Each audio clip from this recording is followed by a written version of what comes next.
He's a monster, pure psychopath, so rare to capture one alive.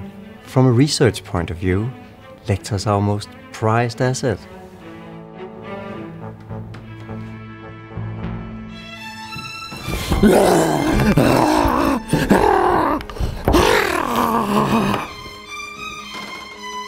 Good morning. Dr. Lecter, my name is Clarice Darling. May I speak with you?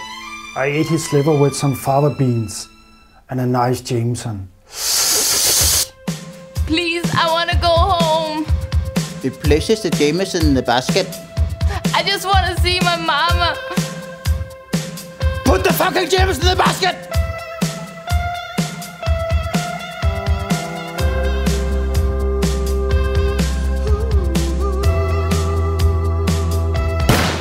Oh, I do wish we could chat longer, but I'm having an old friend for dinner.